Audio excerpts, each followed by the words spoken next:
bienvenue dans ce nouvel épisode de mon podcast Tricot. Je suis Mathilde et vous pouvez me retrouver sur les réseaux sociaux sous le pseudo Mbion.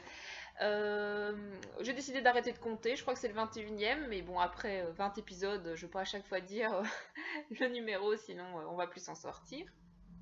J'espère que vous allez tous très bien. Moi, ça va mieux. Côté voix, j'espère, est plus dégagé que la dernière fois. Je souhaite à ceux et celles qui ont la chance d'aller à l'atelier, au salon pardon, Création et Savoir-faire qui a lieu sur Paris, de bien en profiter et de ramener plein de jolies choses. Moi, je n'y vais pas, mais bon, c'est un choix de ma part. C'est parce que je n'ai pas fait la démarche de poser une date, d'acheter des tickets de train, etc. C'est pas infaisable, mais c'est vrai que ça fait la 3e année que j'entends parler de ce salon. Ça fait envie, mais bon, j'ai pas encore pris la décision de m'y rendre. Ça, peut-être dans les prochaines années, j'irai. C'est vrai que je sais que là-bas, il y a quand même pas l'opportunité de rencontrer en plus plein de tricopines, donc bon, c'est pas encore pour cette année, mais peut-être qu'un jour ou à l'Aiguille en Fête, faut que je me pose vraiment, que je réfléchisse en me disant est-ce que j'y vais, est-ce que j'y vais pas, et quel jour, est-ce que j'achète des tickets de train, enfin voilà, que je fasse vraiment la démarche en fait. Bon. Donc depuis la dernière fois, j'ai terminé plusieurs projets. J'ai terminé 4 projets. Alors ça semble peut-être beaucoup, mais en fait ce sont des petits projets. Enfin pour la plupart, ce sont des petits projets. Et notamment 2 paires de chaussettes. Alors la première paire de chaussettes que j'ai terminée, ça faisait un moment qu'elle était en cours, puisque ce sont les chaussettes d'octobre. Oui c'est ça, que j'ai terminé avec un petit peu de retard. Et que j'ai dû me faire violence en fait pour les terminer. Donc ce sont les jumping jacks. Les jumping jacks à la méthode Sodoudette, puisque ce sont des fausses jumping jacks, puisque je ne suis pas partie du patron pour les tricoter. Je suis partie de ce que je voyais sur la photo, c'est-à-dire on voit bien que les orteils, le talon et les côtes sont en couleur contrastante dans les tons jaunes et que on a des rayures écrues ou blanc et bleu marine. D'accord. Donc j'ai fait la méthode habituelle d'orteil de Turkish Castons, qui n'est pas cette méthode-là dans le patron. Je voyais bien que le talon était différent, mais ça n'avait pas d'importance. Et puis l'alternance des rayures, le talon en fish lips et le fameux petit graphique là, enfin pas graphique, motif pardon, qui n'est pas très difficile en fait à réinventer. Il suffit de faire une grille et de reproduire des losanges avec des mailles en verre en fait. Donc en fonction du nombre de mailles que l'on a, c'est tout à fait faisable de recréer ce diagramme. Et alors les côtes, c'est des côtes 3-1 avec une maille glissée. Donc il y a bien 2 chaussettes. Voilà. Parce que je pense que je vous les avais déjà montrées, mais la deuxième chaussette était vraiment à peine entamée en fait. Et alors vous voyez que dans la deuxième chaussette, dans la précipitation, j'ai fait un rang de trop de bleu marine, ce qui n'est en soi pas vraiment gênant, mais bon, ça se voit quand même un peu, quoi. Ça se voit plus à la caméra, c'est étrange, comme tout ressort, les défauts ressortent toujours beaucoup plus, je trouve, à la caméra. Bon, enfin, c'est pas très très grave. En tout cas, je suis bien contente de les avoir terminés parce que je n'ai pas pris beaucoup de plaisir à les tricoter. Je ne sais pas pourquoi, ça reste du jersey tout simple. Les rayures, c'est vrai que ça prend un peu plus la tête que quand c'est une seule pelote, puisque il faut s'amuser déjà à avoir 2 fils. Donc moi, je sais pas vous, mais moi, c'est tout le temps en train de s'en mêler. Je suis toujours obligée de prendre la pelote, de la repasser, etc. pour avoir bien les 2 fils qui restent séparés. Sinon, ça fait pas des nœuds, mais ça fait des entortillements. Et donc c'est déjà un peu plus gênant d'avoir ça. Et les rayures font que faut quand même bien faire attention à tous les 2 rangs. D'ailleurs, c'est raté, n'est-ce pas? Donc faire attention à bien prendre le bon fil et tout ça. La laine que j'ai utilisée, c'est de la Cascade Héritage qui a mauvaise réputation.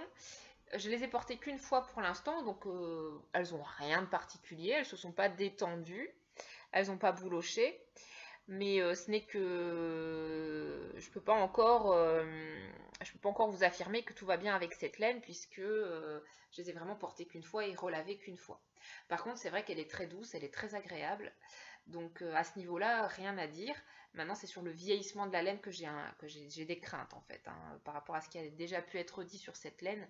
En tout cas en chaussettes. Je pense qu'en châle, les choses sont différentes. Mais là, les chaussettes, c'est vraiment les tricots qu'on malmène le plus dans les chaussures, le frottement. Parfois, je marche pieds nus avec. Donc ça, par contre, je vais essayer d'arrêter de marcher pieds nus avec mes chaussettes, enfin pieds nus. Vous voyez ce que je veux dire? Je suis pas pieds nus puisque j'ai des chaussettes, mais que je mette mes chaussettes dans des chaussures ou dans des pantoufles et que je marche pas directement sur le sol avec mes chaussettes parce que la laine a tendance quand même à ramasser les poussières, les saletés. Et après, quand on les lave, moi je les lave à la main pour faire partir, c'est vraiment galère quoi. J'ai des chaussettes d'ailleurs qui restent un peu grisâtres sur la partie qui touche le sol à cause de ça. Donc il faut que je m'instaure une obligation de faire attention à ne pas marcher directement sur le sol avec mes chaussettes. C'est exigeant hein, quand même, hein. Mais bon, c'est comme ça. Donc cette paire est terminée, c'est la paire d'octobre et la 8e paire dans le cadre des 12 petons du Air Général. Donc moi ça va, c'est vraiment mois après mois, hein, j'ai pas tout fait d'un coup ni quoi que ce soit, j'essaye de maintenir le rythme. Voilà pour ce que je pouvais dire sur ces chaussettes. Maintenant, elles sont chouettes à faire, hein, donc surtout n'hésitez pas. D'ailleurs, il y a une personne quand j'ai mis la photo sur Instagram des chaussettes terminées, il y a une personne qui m'a interpellée en disant qu'elle aimerait vraiment bien faire exactement la même paire, mais qu'elle cherchait la laine. Et donc du coup, je lui ai proposé de lui revendre mes restes parce que c'est vrai que évidemment, vous voyez la taille de la chaussette, ça n'a évidemment pas utilisé grand chose de l'écheveau qui fait quand même 100 grammes. Je sais pas s'il fait 400 mètres, mais pas loin quoi. Donc je lui ai proposé tout simplement de reprendre ma laine. Donc, et elle peut encore largement faire 2 paires de chaussettes avec.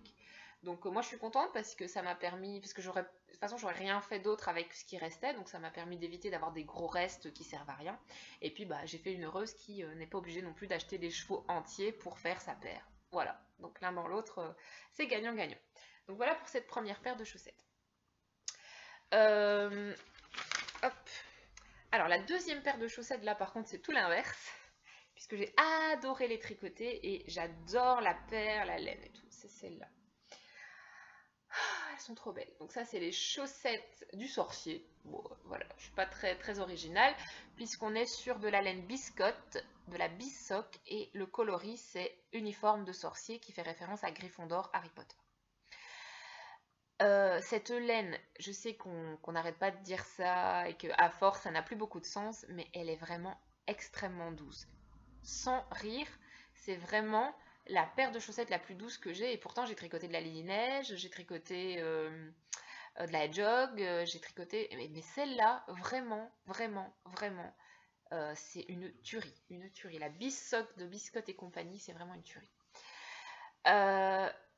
Donc non seulement la couleur est originale, parce que voilà, Gryffondor et tout ça, mais en plus le gris, les nuances dans le gris, j'adore. Franchement, si le gris existait tout seul, je n'hésite même pas, je m'en achète 3 écheaux pour me faire un gilet avec, quoi, parce qu'il est vraiment magnifique, la nuance est vraiment, vraiment, vraiment très très jolie. J'adore, j'adore. Le talon. Donc le talon, il est un petit peu spécial sur ma paire de chaussettes, puisque c'est comme d'habitude un fish lips kiss heel, alors que honnêtement, avec des chaussettes à rayures sans laine contrastante pour faire les talons, j'aurais pu tenter le after fold heel. Donc ça, il faudra quand même un jour que je m'y mette, bien que je suis vraiment à l'aise dans mes pantoufles avec le fish lips, donc c'est toujours embêtant de devoir changer de méthode, alors qu'on est très à l'aise avec une méthode. Mais là, il faudrait quand même que je le fasse, ne serait-ce que pour ce type de chaussettes. Parce que là, je me retrouve avec un talon, alors pourquoi pas, hein, la petite pointe ici, je trouve ça assez mignon. Mais du coup, ici, au moment du boomerang, hein, ça s'appelle dans le fiche lips, dans le fiche lips, on appelle ça le boomerang.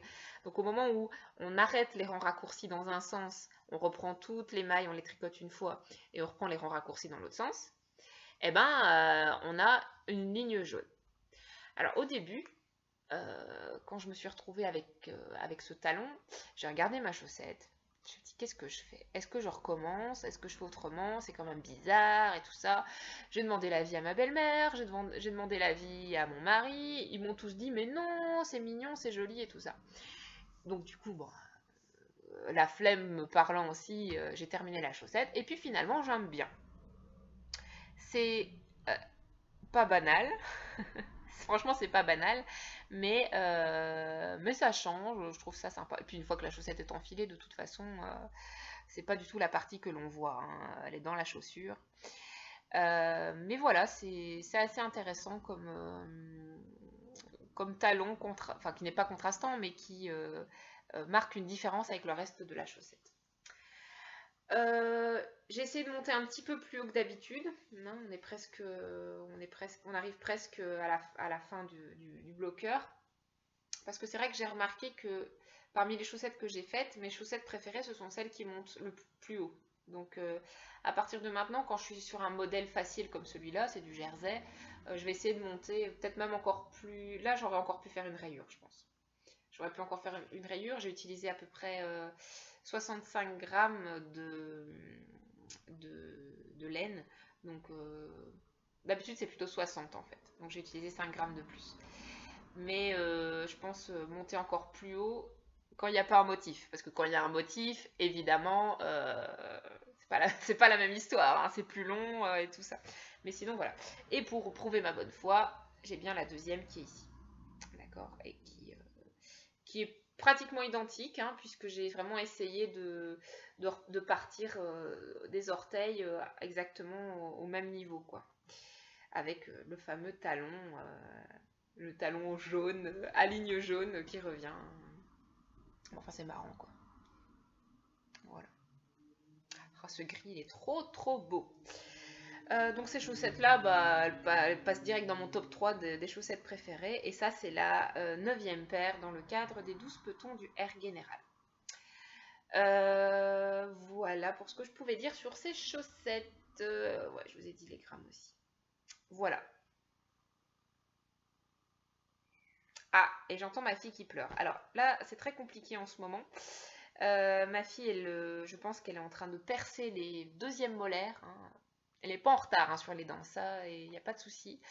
Ce qui fait qu'elle est adorable la journée. Elle joue, pas de souci, etc. Mais dès qu'on la met en position allongée, pour les siestes et pour la nuit, ça ne va plus. Donc je pense que ça doit lui tirer, sachant que les molaires, ça a aussi un impact sur les oreilles. Donc est-ce qu'en plus elle ne fait pas une otite et que ce qui fait que dès qu'elle est allongée, ça va, et puis au bout d'une demi-heure, elle se met à hurler parce que la douleur doit se diffuser en fait. Donc ça fait une semaine qu'on dort pratiquement plus, parce qu'elle hurle de 23h à 3h du matin à peu près. Et après entre 3h du matin et 7h, ça va, mais la première partie de la nuit, c'est une catastrophe. Donc voilà, je l'entends plus là. Donc là, en fait, je viens de la mettre à la sieste, mais je me suis d'ailleurs posé la question, est-ce que je vais pouvoir tourner ce podcast? Je n'entends plus rien, donc je croise les doigts. Eh ben, j'ai finalement été obligée d'interrompre l'épisode pour aller consoler Charline qui hurlait à plein poumon dans son lit. Donc voilà, vraiment période pas facile pour l'instant, en espérant que ça se termine le plus vite possible parce qu'on est fatigué. Donc voilà, donc je vous disais donc 2 paires de chaussettes terminées et j'enchaîne sur le 3e projet. Donc le 3e projet terminé, c'est mon châle. Hop. Voilà. Donc c'est le châle 5190 miles de Mélanie Berg. Et j'essaie de ne pas faire de bêtises. Que j'ai tricoté en The Uncommon Thread Uncommon Everyday. Le vert jaune, le vert pelouse hein, en fait, c'est le coloris Meadow Grass. Et le violet très foncé que vous voyez pratiquement noir à la caméra, Voilà, là on est à peu près sur la bonne couleur. C'est le coloris Age Merlot. Voilà, donc il est assez grand, même si c'est un châle de couleur, hein, vous voyez, il va quand même d'une pointe à l'autre. Il est assez grand. Tiens, je ne l'ai pas mesuré d'ailleurs. D'habitude, je les mesure, les châles. Celui-là, je pense que je ne l'ai pas mesuré, mais enfin, c'est pas grave. Et donc, c'est un châle en pointe triangulaire un petit peu asymétrique. Pas aussi asymétrique que le Solaris, par exemple, mais elle n'est pas tout à fait au milieu, la pointe. Donc voilà, donc c'est quand même pas mal. Bon, moi je pense le porter comme ça en faisant un seul tour, hein, et en le positionnant correctement. Et donc c'est un châle que je rappelle que j'avais tricoté pour aller avec mon petit bonnet. Mon petit bonnet Dragonfly's Hat. Hop, voilà. Donc on est quand même sur un assortiment, si ce n'est pas parfait, en tout cas acceptable. Voilà. Donc je suis contente. Donc pour l'instant, j'ai pas encore porté cet ensemble parce que j'ai pas encore sorti mon gros manteau d'hiver qui est noir, donc noir ça va avec tout. Mais dès que ça sera fait, je vais pas tarder à le porter parce que les températures commencent à fraîchir. Je vous avais dit que j'avais trouvé la laine relativement rêche en la tricotant et c'est vrai qu'elle s'assouplit, s'adoucit beaucoup au blocage, mais ça reste quand même relativement sec. D'accord? Elle est sèche, c'est une laine qui est sèche. Ce qui n'enlève rien à sa beauté et à sa qualité, parce que je pense que justement, au niveau tenue dans le temps, elle va pratiquement pas bouger. Ça se sent quand on la touche. Je suis pratiquement sûre qu'elle ne boulochera pas, qu'elle ne se détendra pas, qu'elle ne ternira pas. Enfin, vraiment, on sent la qualité de cette laine, vraiment. Mais la douceur, en tout cas, si je la compare à mes chaussettes, elle n'est pas complètement au rendez-vous. Ça pique pas, mais c'est sec. C'est assez sec, en fait. Ou alors je suis tombée sur un ensemble particulièrement sec et que ce n'est pas toujours, aussi sec, hein, mais voilà. En tout cas, moi, le retour que je peux faire de la laine Commode Everyday, c'est que c'est une très belle laine, de très belle qualité, mais c'est vraiment un mérino sec. Donc il faut le savoir. Donc c'est un châle qui se tricote quand même assez vite, hein. J'ai pas mis beaucoup de temps, quelques 2-3 semaines pour le faire. C'est du point mousse, il faut aimer le point mousse, mais on n'a jamais énormément de mailles sur les aiguilles puisque ça se tricote d'une pointe à ici en fait, jusqu'à un côté du triangle, je vais y arriver. Et ça se termine, j'aime bien la finition, puisque ça se termine avec la fameuse maille, qui permet de faire le motif.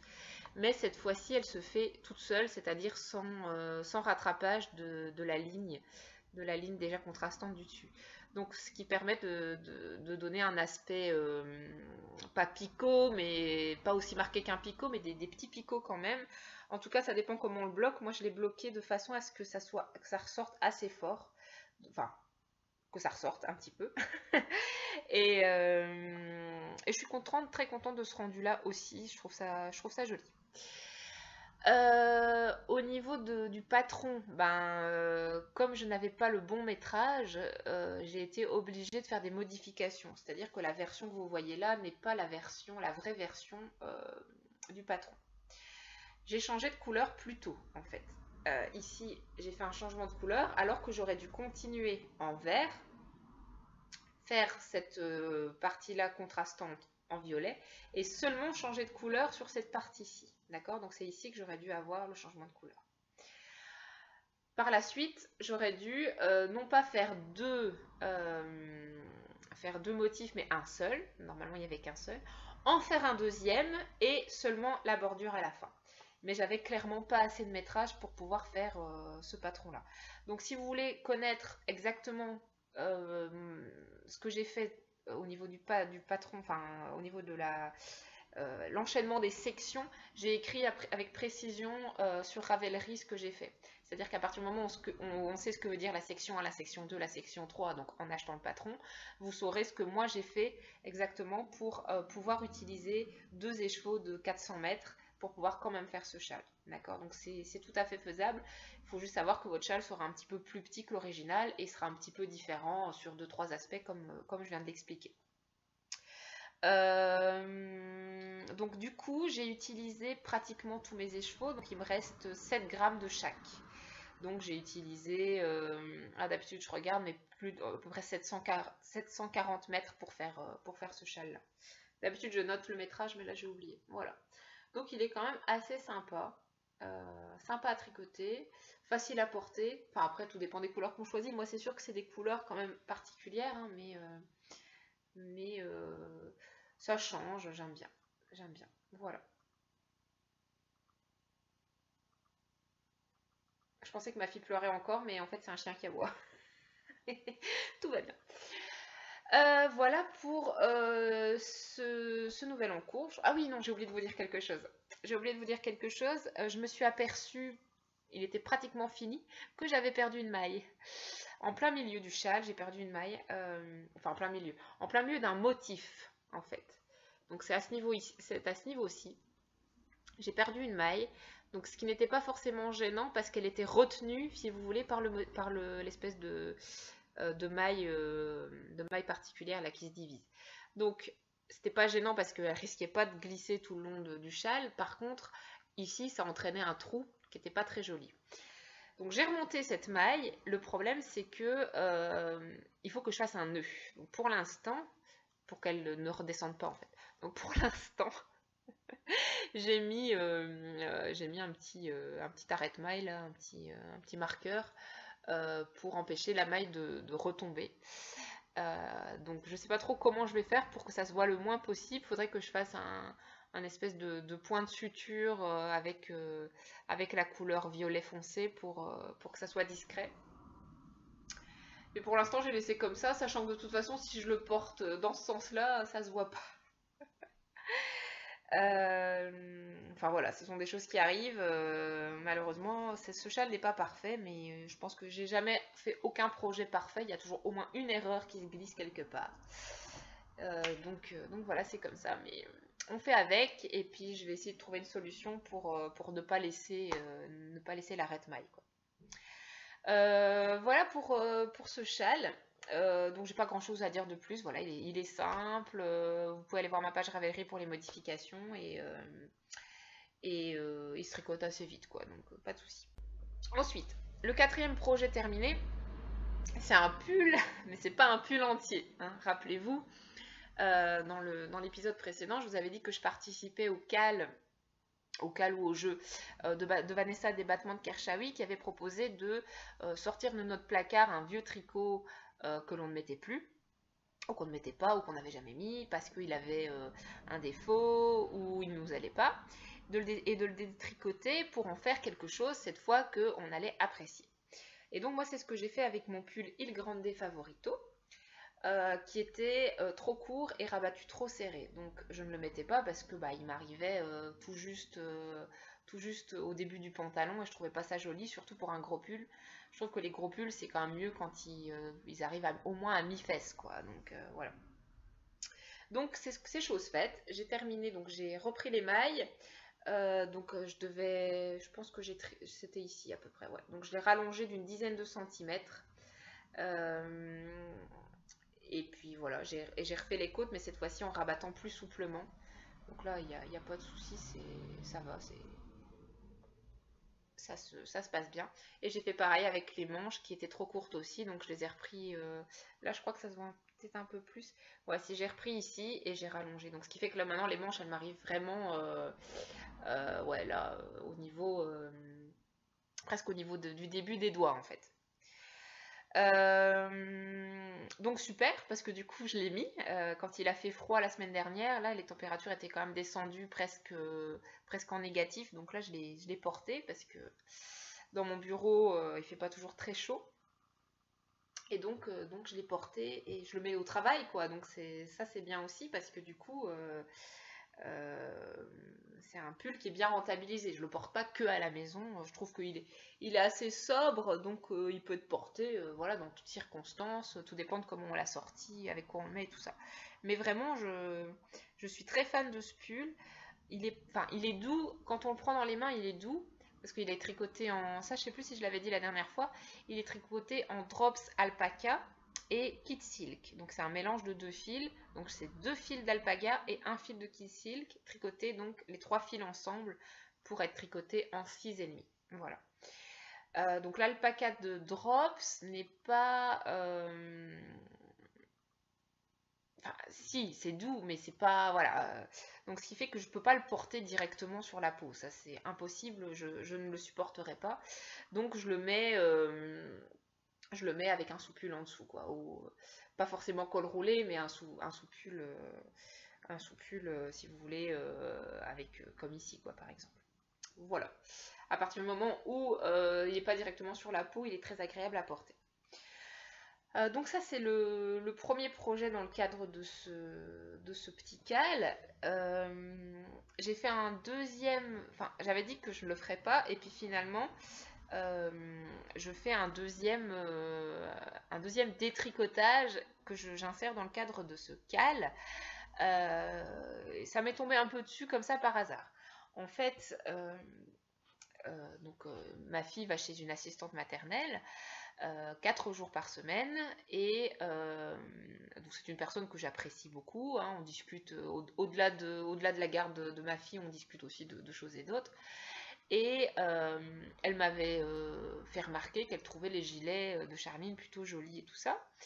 Et je lui ai demandé si elle aimait bien le tricot en général et si ça l'intéresserait éventuellement que je lui tricote quelque chose pour un cadeau de Noël.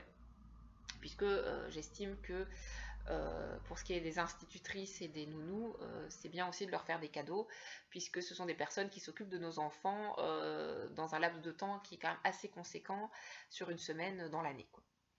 Donc je lui ai proposé et elle m'a dit oui, c'est vrai que ça fait un moment que j'ai repéré des modèles que j'aime bien, que j'ai déjà demandé sur Facebook s'il y avait quelqu'un qui pouvait me les faire et il n'y a jamais personne qui a pu me le faire, etc. etc. Donc je dis bah écoute, essaye de retrouver ces modèles-là et de me les montrer et puis moi je verrai ce que je peux faire. Donc en fait elle n'a pas réussi à m'envoyer des explications, mais elle m'a envoyé des photos de projets qu'elle aimait bien. Et en fait, elle aimerait bien un bonnet, mais vraiment en grosse maille, un gros bonnet slouchy à pompons et tout ça. Et donc moi, j'ai été farfouillée dans Ravelry pour essayer de trouver quelque chose qui correspondait à la laine que j'avais en stock à détricoter et à ses attentes à elle. Donc, j'ai pris mon Filémon dans mon armoire, hein, c'est le gros gilet Filémon. Donc là, je vais vous montrer ce qu'il en reste pour l'instant. Hop, voilà. Donc ça, c'est ce qui reste de mon gilet Filémon. Voilà. Donc en fait, les manches ne sont plus là, d'accord. Il n'a plus ses manches. Les deux demi-devants ne sont plus là non plus. Et le dos, pareil. Donc là, il n'y a plus que le corps sous les aisselles qui reste, d'accord. Donc c'est de la Drops And ou Andes, je sais pas comment on dit. Couleur écrue, hein, voilà. Qui est une blend qui est quand même pas mal, hein, franchement très facile à détricoter, ça c'est important aussi, parce que par contre la kit silk ça a été un peu compliqué. Donc la drop hand elle était très facile à détricoter et elle est plutôt agréable comme laine. Par contre, les projets que je vais vous montrer sont tricotés en 8 et en 9. Et là, c'est la galère. C'est-à-dire que quand on commence enfin, je suis à un stade où je ne tricote pratiquement plus que des projets entre 3,5 et 4,5. Enfin, même 4,5, ça fait longtemps que j'ai pu tricoter entre 3,5 et 4. Avec même du 2,5 pour les chaussettes. Reprendre des aiguilles 8, c'est vraiment des pieux, quoi. C'est vraiment... moi, j'ai mal aux mains, quoi. Au bout de 2 rangs, j'ai mal aux mains. Enfin bon, bref, c'est comme ça. L'avantage étant que ça monte très vite. Donc je lui ai fait son bonnet. Donc je vous le montre. Il ne faut pas se casser la figure. Hop, voilà. Donc c'est un gros bonnet en fait, très slouchy, avec des côtes qui font pratiquement 10 cm, donc plus même je pense, à peu près 10 cm. Un petit motif de type, comment dire, jeté maille ensemble. Voilà. Et un gros pompon qui m'a permis d'utiliser pour la première fois mon kit pour faire des pompons que j'ai acheté il y a 1 an et demi, mais que j'avais encore jamais utilisé puisque depuis j'ai plus jamais fait de pompons. Bref. Donc voilà, donc ça c'est ce bonnet s'appelle Shroom. Shroom. C'est un bonnet gratuit disponible sur Ravelry. Donc je vous mets, comme d'habitude, là je vous mets le lien. J'ai pas créé de fiche par contre Ravelry pour ce projet. À la base, je me suis dit que j'allais pas en créer une. Je sais pas encore. Parce que comme c'est du détricotage d'un projet qui existait déjà et qu'en plus c'est un cadeau, donc c'est pas quelque chose que je vais garder, j'ai pas créé de fiche en fait. Donc à la limite, je vous mettrai plutôt le lien vers le patron dans ces cas-là. Donc je vous montre ce que ça donne portée. Ouais, bah, j'ai pas encore rentré les fils qui permettent d'attacher le pompon en fait. Hop, voilà. Donc, il est très très slouche hein, et le pompon permet de faire bien tomber, l'ensemble du bonnet à l'arrière. Alors sur le patron, les filles elles le portent vraiment en arrière comme ça. Moi c'est vrai que les bonnets, pour moi les bonnets c'est pour tenir chaud. Donc moi je les mets le plus près possible des yeux. Plutôt comme ça moi. Comme ça j'ai bien chaud. Et il est plutôt pas mal, hein, il est plutôt chouette. Il est plutôt chouette, limite ça donne envie d'en faire un pour soi. Sachant qu'en plus j'ai mis une soirée pour le faire. Hein. Ça va super vite en aiguille 8. Le motif il est easy game. Franchement aucun problème. C'est vraiment très simple. C'est sur 4 ans. C'est une répétition sur 4 ans. Donc bon, peut-être à refaire un jour pour moi. Mais en tout cas je suis contente parce que je sais plus qui avait dit que quand on offre un cadeau qu'on aurait bien gardé pour soi, ben, c'est un vrai cadeau. Parce que offrir un truc dont on s'en fout, ça n'a pas beaucoup de sens. Alors qu'offrir quelque chose qu'on aime vraiment et qu'on aurait bien voulu garder, ben là, ça a une vraie valeur en fait. Et donc là, pour moi, ce bonnet, il a une vraie valeur pour mon assistante maternelle parce que je l'aurais bien gardé. Voilà. Ouais, il est chouette. Il est vraiment très chouette. Donc évidemment, le fait de faire ce bonnet par rapport au gilet d'origine, ça a pris un peu plus d'une manche. D'accord? Pourquoi ça a pris plus d'une manche? Parce que le fait de détricoter, j'ai quand même dû couper pas mal de fils et tout un peu à gauche à droite. Donc on perd quand même de la quantité de métrage hein, en détricotant à cause de ça. Donc ça m'a pris un peu plus d'une manche. Par contre, il me restait quand même tout ça, quoi. Plus, parce que là, il y a déjà une partie qui est enlevée. Donc même si elle m'avait demandé uniquement un bonnet, je me suis dit que j'allais lui faire une écharpe pour aller avec. Donc aller avec dans le sens où la couleur sera la même, la laine sera la même. Par contre, je ne suis pas sur le même motif.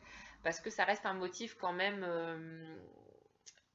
pas long à faire, mais c'est quand même plus prise de tête qu'un truc plus simple. Donc là, je lui fais une écharpe. Enfin, une écharpe en côte 1-1, mais il y a une subtilité. Donc je vous montre où j'en suis. Donc j'en suis là pour l'instant. Donc c'est sur 31 mailles, donc elle est quand même assez large. Et alors, je ne sais pas si vous voyez, alors le problème c'est que c'est donc le bonnet il est bloqué, donc il n'y a pas de souci. L'écharpe elle n'est pas bloquée du tout puisque je suis en train de la tricoter. Et là on voit que c'est de la laine qui a été détricotée parce que tout frisote en fait, tout frise. Mais si je tire un petit peu, voilà, on voit le motif. On est sur des côtes, mais des côtes particulières.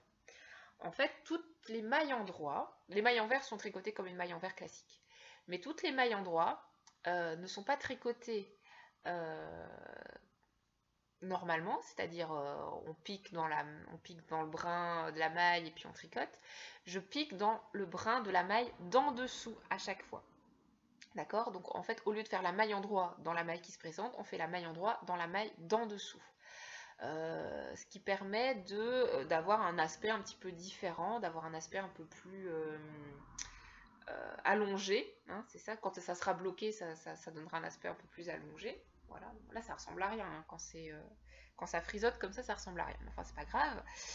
Et le patron, eh bien, je ne sais plus. C'est aussi un patron gratuit que j'ai trouvé sur Ravelry et je n'arrive plus à retomber dessus. Et comme maintenant je sais comment on fait le motif, ben je suis plus retournée voir. Donc en fait j'ai juste regardé combien de mailles il fallait monter et puis comment il fallait faire ce point là qui est un point un petit peu particulier mais pas non plus extravagant. Et depuis j'ai plus rouvert la page et je l'ai pas mis en favori, donc je l'ai paumé en fait.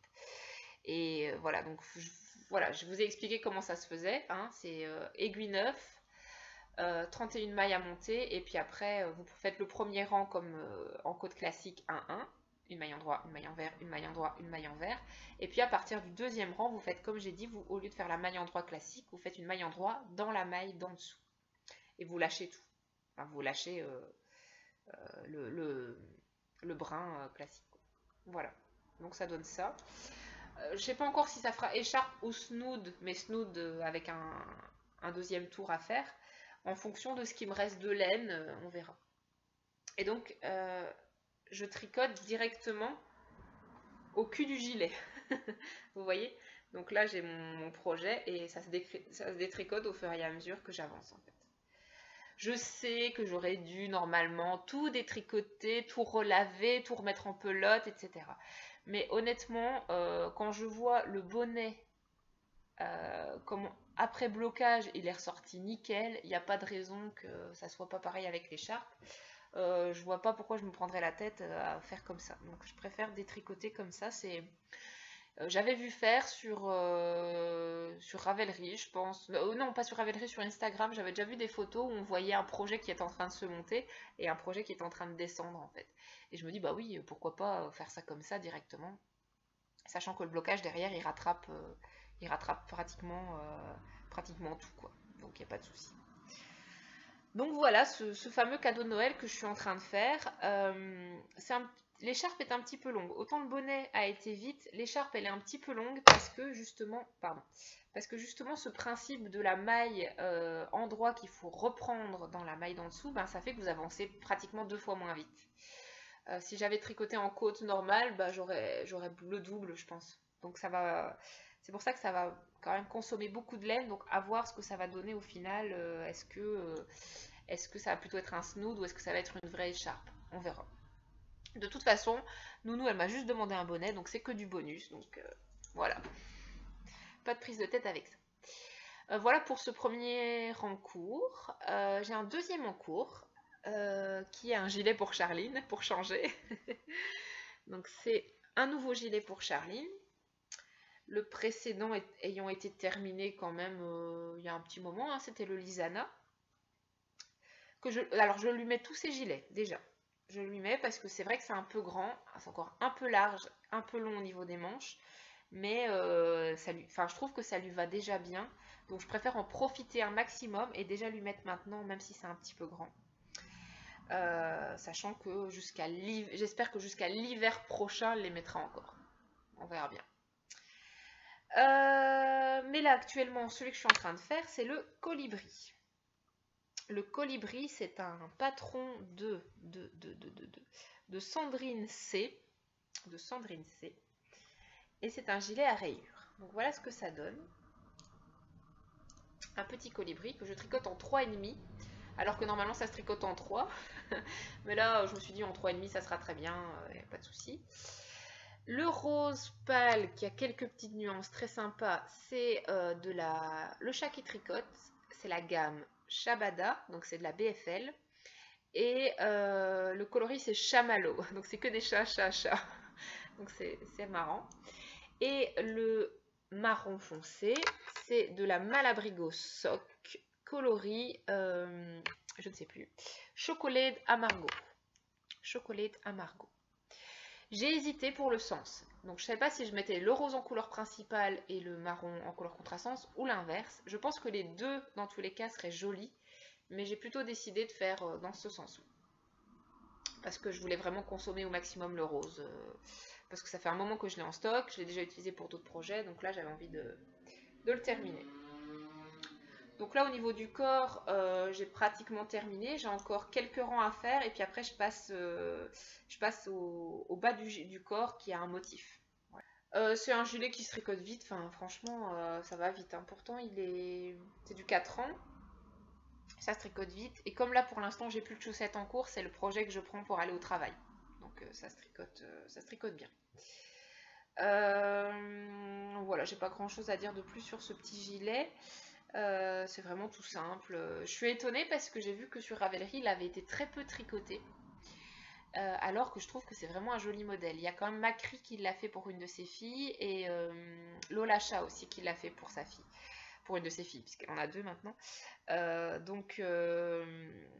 Moi, si jamais vous cherchez des gilets pour les enfants, parce on peut le faire pour un garçon aussi, hein, on choisit le coloris et tout ça. J'ai vu qu'il y avait des personnes qui avaient fait pour un garçon. Ben voilà, vous n'hésitez pas parce que je trouve que c'est un très joli modèle aussi. Et la créatrice, elle fait de chouettes patrons aussi. J'ai eu un coup de cœur pour un de ses derniers patrons qui est sorti. Si vous suivez un petit peu sur Instagram, on l'a vu passer quand même déjà pas mal de fois. C'est le gilet Paloma. Donc là, il est sorti pour le CSF. C'est un gilet plutôt ample et qui a au niveau de l'encolure, en ce moment c'est à la mode, hein, les encolures qui démarrent directement derrière le dos et qui reviennent comme ça. Et là, c'est une encolure en dentelle. Et je le trouve très joli et je me demande si je vais peut-être pas le tricoter. À voir, mais dans un futur lointain, parce que pour l'instant, c'est pas d'actualité. Mais c'est vraiment un très joli. Donc n'hésitez pas à aller voir le gilet Paloma, Paloma, qui est sorti aujourd'hui en fait. Enfin, on est mercredi, donc qui est sorti aujourd'hui. Voilà pour les encours, c'est tout. J'ai pas de chaussettes de commencer. Les chaussettes de décembre, je les commencerai en décembre. Là, c'est bon, hein, je fais une pause chaussettes quand même. J'ai prévu d'ailleurs de tricoter cette couleur-là pour les prochaines chaussettes. C'est de la Vilaine et c'est un écheveau que j'avais reçu en cadeau par Vanessa des Battements de Kershawi dans le cadre du cal du printemps, donc pour le herbarium que j'avais tricoté. Donc j'ai hâte parce que c'est vraiment une très très jolie couleur. C'est du BFL, donc au niveau douceur, on n'est pas aussi doux que le Mérino, mais c'est pour les pieds, donc normalement ça devrait aller. Et là j'ai prévu de faire des chaussettes avec un motif. Ça va être plus long. Mais comme bon, elles sont quand même assez. Enfin, c'est pas de la laine unie, mais c'est une laine où je pense qu'un motif pourra justement bien donner. Donc ça sera des chaussettes à motif. J'ai déjà ma petite idée, mais je suis pas encore complètement fixée, donc je vous en parle pas pour l'instant. Ça sera pour le prochain épisode. Je vais également tricoter dans le cadre, en futur projet, dans le cadre d'un cal initié par Marianne Maman Crotte, le cal Hiver Rose. Donc c'est un cal qu'elle a créé pour faire lien avec Octobre Rose. Hein. Octobre Rose, c'est un rapport avec tout ce qui est la recherche contre le cancer et tout ça.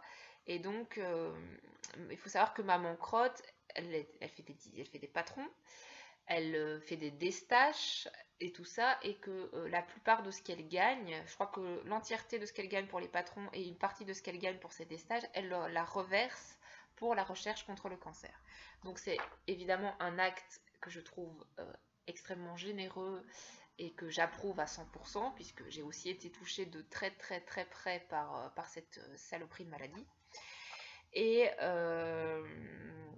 donc j'avais envie de participer à son cal, justement pour aussi montrer mon soutien dans sa démarche. Voilà, je vais y arriver. Donc moi j'ai décidé, donc l'objectif c'est juste de tricoter un de ces patrons.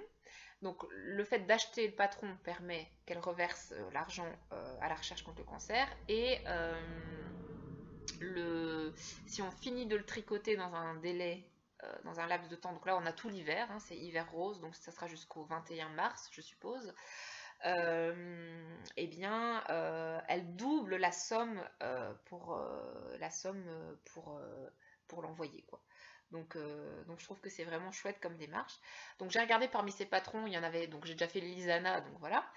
Le Mirajan, j'avoue que j'ai pas le courage pour l'instant de le faire, même si je le trouve très joli aussi. J'aime bien aussi ces deux derniers patrons, le Ryuk et le... Je le prononce peut-être mal, hein, Ryuk. Bref, RYEK. Et le Mikasa. Donc, ils sont 2 gilets, mais qui se tricotent ni l'un ni l'autre en fingering. Et c'est quand même essentiellement de la fingering que j'ai en stock. Et j'avais pas spécialement envie d'acheter de la laine pour l'instant indiquée, etc. Donc, je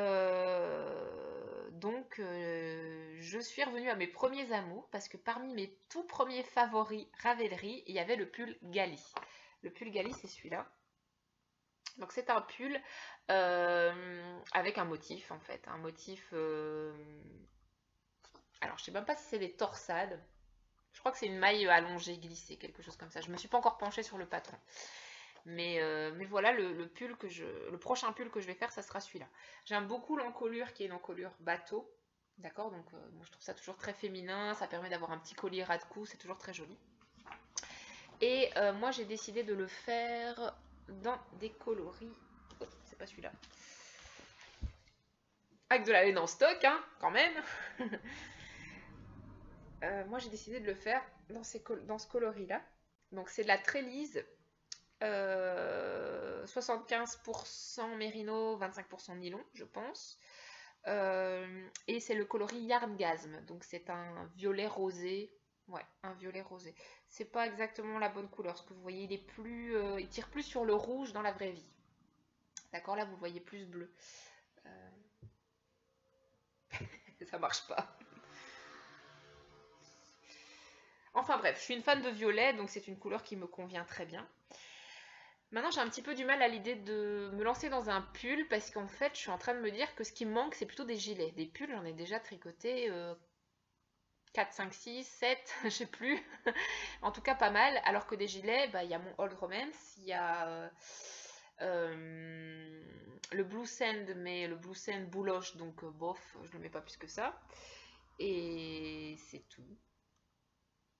Et après, les gilets, c'est pour ma fille que je les tricote. Donc finalement, je me retrouve avec énormément de pulls et très peu de gilets, alors que j'ai quand même pas mal de tenues où c'est plutôt un gilet dont j'aurais besoin par-dessus. Hein. Par-dessus une robe, par-dessus une tunique fine. L'hiver, on a besoin de gilets en fait. Donc je suis un peu embêtée. Je suis un peu embêtée, même si j'ai très envie de tricoter le gali, de me dire que là, je vais faire plutôt un gilet. Que je vais plutôt faire un pull. Mais bon, c'est pas grave. Je pense que ça sera quand même mon futur projet, ça sera quand même ça. Même si j'ai jusqu'au 21 mars pour le tricoter, j'ai bien le temps de faire des gilets plus tard. Il n'y a pas de souci. Surtout que là, au niveau des gilets pour Charline, ça se termine. Hein. Normalement, il y en avait encore un de prévu. Mais finalement, la laine, je vais l'utiliser pour autre chose. Donc, soit je rachète de la laine, soit je laisse tomber ce gilet-là, pour l'instant en tout cas. Je pense que c'est le 5e, là, je vais peut-être attendre l'hiver prochain pour lui en retricoter et voir quelle taille je fais à ce moment-là, parce que peut-être qu'il vaut mieux pas non plus trop en faire en taille 4 ans et peut-être attendre de faire du 6 ans. Bien que le 6 ans, ça me semble quand même abusé quoi, de le tricoter l'année prochaine. Elle aura 2 ans, 2 ans et demi. Enfin bon, on verra. On verra bien. Donc voilà pour les futurs projets. Il y a cette paire de chaussettes qui sera entamée en décembre. Il y a le gali. Le gali, je pense que je vais le commencer assez vite parce que le gilet de Charline, il va être vite fini. Et puis l'écharpe, pareil, quoi. Donc au niveau des encours, j'y vois quand même assez clair. C'est plutôt... l'horizon est plutôt dégagé pour l'instant. Après le gali, du coup, j'ai prévu encore un autre pull. Et là, je me contredis complètement puisque je veux faire des gilets et puis je vous dis que je vais encore faire un pull. Mais c'est un patron qui s'est imposé comme une évidence à moi par rapport à une laine que j'ai achetée récemment. Mais je vous en parle pas plus pour l'instant non plus parce que ça sert à rien de vous présenter des projets qui, si ça se trouve, dans un mois, j'aurais changé d'avis. Hein. Je suis quand même assez fluctuante aussi sur certains choix de patron. J'aime bien avoir la laine en stock, me dire que je peux faire telle ou telle chose, mais parfois, finalement, ça s'intervertit. Donc, enfin, voilà. Donc voilà, et au niveau des achats, cette fois-ci, sans rigoler, j'ai rien acheté de précis.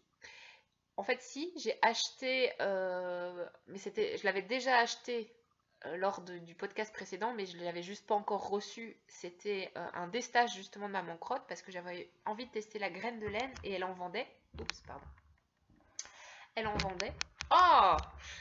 Désolée pour le mal de mer. Donc elle vendait, c'était de la Physalis. Donc Physalis, c'est de la Diké, dans un coloris dans les tons violets. Et quand j'ai reçu la laine, en fait, le coloris ne correspondait pas vraiment à ce à quoi je m'attendais. Je m'attendais à un violet plus dans les tons, justement. En fait, il est très parme, ce coloris. Et moi, je m'attendais plus à un violet dans les tons rouges, grisés. Enfin, les photos que j'avais vues de ce coloris ne correspondaient pas exactement à ce que j'ai reçu. Alors, c'est peut-être une question de bain, c'est peut-être une question... Voilà. Donc, je ne jette pas du tout la pierre à Maman Crotte, c'est moi, c'est tout, hein. Donc, je pense que je vais sans doute revendre cette laine dans un futur proche, puisque finalement, je pense que je ne vais pas la tricoter. J'ai un doute, donc si j'ai un doute, autant ne pas me lancer dans un projet... dans cette laine, ça serait dommage qu'après je ne le mette pas. Donc je pense que je vais la revendre.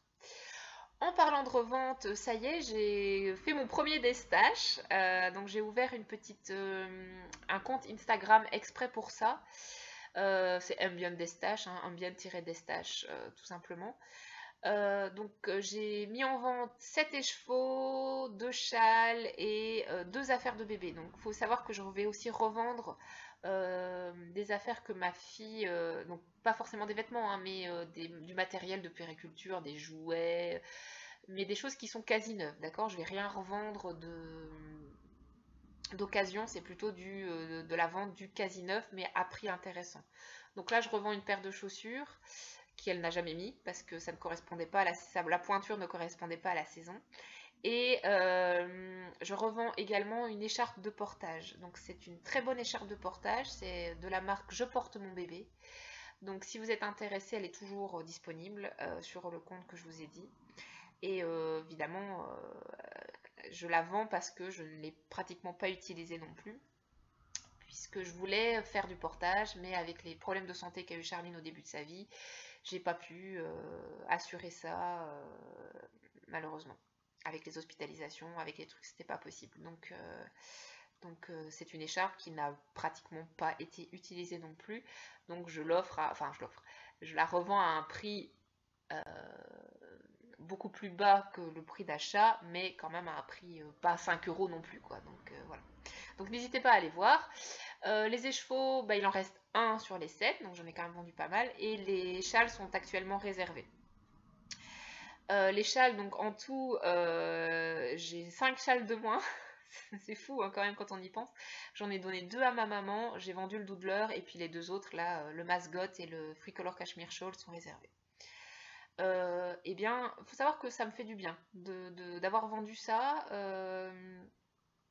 Je suis droite dans mes bottes, en fait. C'est-à-dire que c'est des projets que j'ai aimé tricoter, mais que comme je les porte pas, j'aime autant que ça serve à quelqu'un d'autre qui les aimera plus que moi. Et c'est en ça que je trouve que la revente, le destache et tout est intéressant. C'est que plutôt que de moisir dans des placards, le produit, il tourne, quoi. Il vit sa vie ailleurs et puis c'est pas plus mal, quoi. Donc voilà, c'est un compte que j'alimenterai régulièrement en fonction des ventes que j'ai à faire. Je vais sans doute, enfin sans doute c'est sûr, je referai un vrai destache après les fêtes. D'accord? J'attends les fêtes pour voir parce que je vais sans doute avoir de la laine. Le fait de recevoir des cadeaux de laine va certainement me donner un nouveau regard sur mon stash et me dire que finalement j'ai eu de la belle laine, mais celle-là à côté c'est quelque chose que je n'aime plus ou quoi, et hop, dans ce cas-là, ça va repartir sur le destache. Il y a déjà 2-3 écheveaux que je pense revendre là, mais j'attends le après les fêtes pour le refaire parce que je préfère faire plutôt que de vendre un écheveau à la fois, je préfère faire des grosses propositions. Comme ça, moi je fais plusieurs colis d'un coup et puis ça marche. Donc du coup, si celles qui ont reçu, à qui j'ai vendu les écheveaux les ont reçus et me regardent, voilà, j'espère que vous en profiterez bien et merci de les avoir achetés. Moi, je clôture ce podcast sur cette note et voilà, je vous souhaite à tous et toutes un bon CSF pour ceux qui y vont et un bon tricot. À bientôt, salut!